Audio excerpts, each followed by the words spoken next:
اس video میں مضمون waste land کے بقیہ حصے کو مکمل کیا جائے گا۔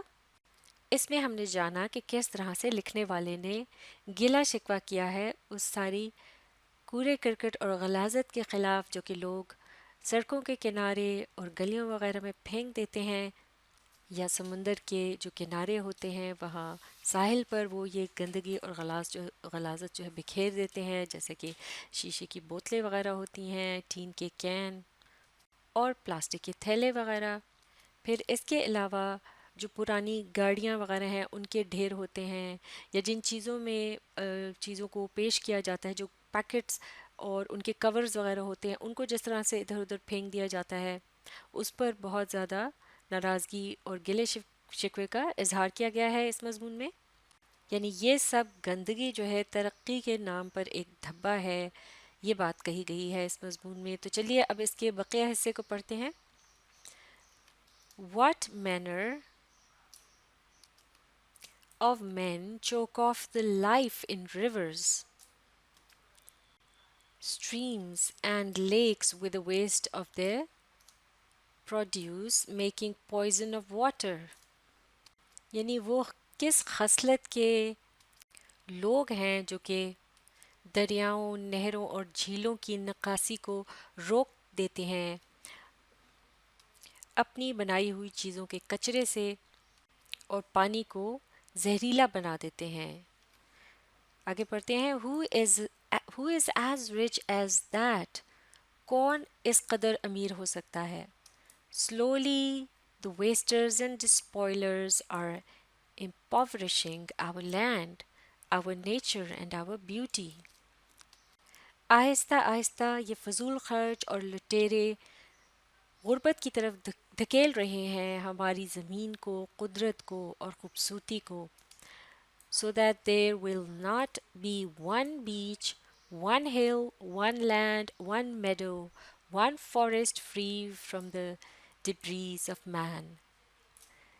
یعنی کہ پھر ایسا وقت آنے والا ہے کہ ایک بھی ساحل کا کنارہ، ایک بھی پہاڑی، کوئی بھی زمین کا ٹکڑا،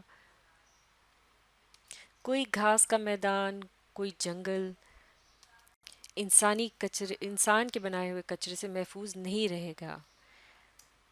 and the stigma of his improvidence، جو کہ ایک کلنک ہے یا بدنامی کا دھبا ہے انسان کی عاقبت اندیشی، یعنی اس کی لاپرواہی کا۔ معاف کیجیے گا، عاقبت نا اندیشی لاپرواہی یا کوتاہی کا نتیجہ ہے۔ Who is so rich that he can squander improvidence؟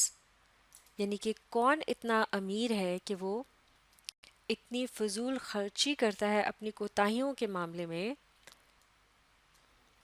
کوتاہیاں یعنی غلطیاں۔ آگے بڑھتے ہیں۔ Wealth of earth and water for the trivial needs of vanity or the compulsive demands of greed۔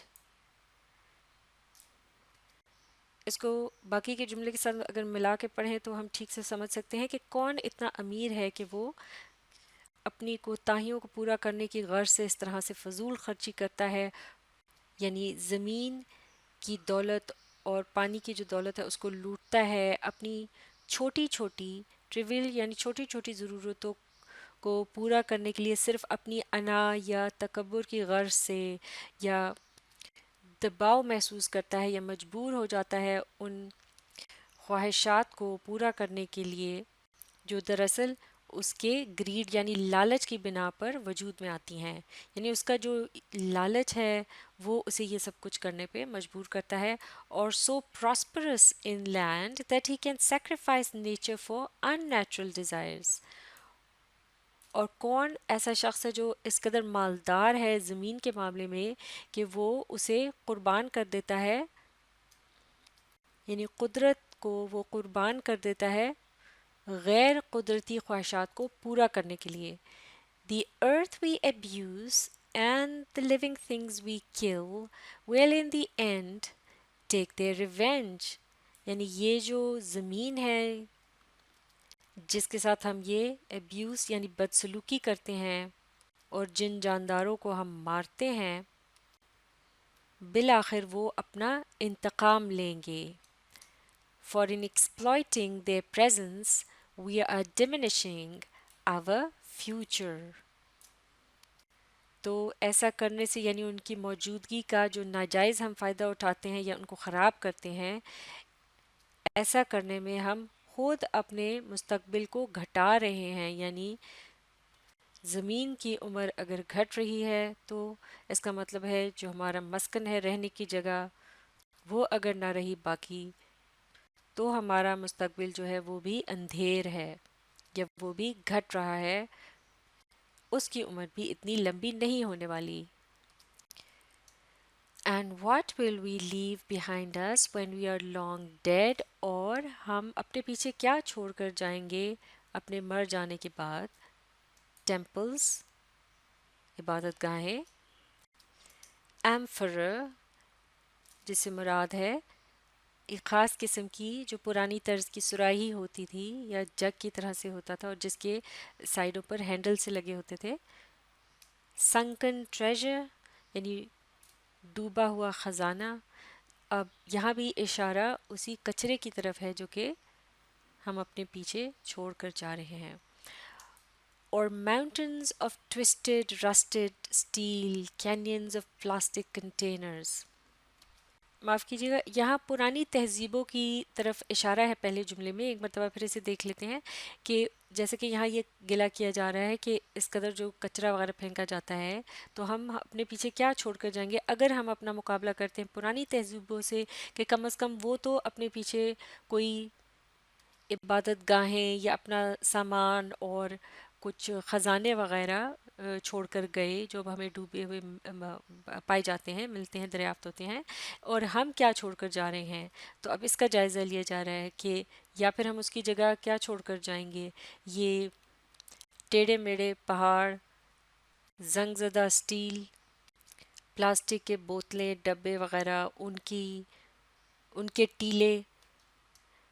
And a million miles of shores garlanded, اور لاکھوں میل جو ساحل ہے وہ ہم سجا کے جائیں گے. گارلنڈ کہتے ہیں ہار کو، یعنی اس کو ہم گویا جیسے ہار کی طرح سے سجا کے جائیں گے. Not with a lovely wreck of the sea, سمندر سے جو چیزیں گویا پودے وغیرہ یا کوئی مچھلیاں جو ساحل پر آ جاتی ہیں ان سے نہیں، بلکہ ہم ساحل جو ہے اس کو کس سے سجائیں گے؟ But with Keynes and bottles and light بلبس and boxes of a people who conserved their convenience at the expense of their heritage. یعنی ہم جو ہیں وہ ان ساحلوں کو یعنی ایک طرح سے ہم آلودہ کریں گے بوتلوں، یہ جو بجلی کے بلب وغیرہ ہوتے ہیں اور پھر ڈبے وغیرہ، ان سے جس سے یہ پتہ چلے گا کہ یہ ایسے لوگوں کا کارنامہ ہے، یہ ان کا کیا ہوا کام ہے جو اپنی کنوینئنس یعنی سہولت کی کو کنزرو یعنی محفوظ کرنے کے لیے یہ سب کرتے رہے اپنی ثقافت کے خرچے پر، یعنی اپنی ثقافت کو بھی انہوں نے نقصان پہنچایا ایسا کرنے میں. And whose ephemeral prosperity was built on waste، کہ جنہوں نے اپنی عارضی ترقی کی بنیاد کوڑے پر رکھی تھی یا کچرے پر رکھی تھی. ایفیمرل یعنی عارضی، پراسپیرٹی یعنی ترقی. یہ مضمون یہاں مکمل ہو چکا ہے. آپ اس ویڈیو کو ری پلے کیجیے اور اس کے ساتھ ساتھ پڑھنے اور سمجھنے کی کوشش جاری رکھیے. اس مضمون سے متعلق سوال جواب کو اگلی ویڈیو میں مکمل کیا جائے گا.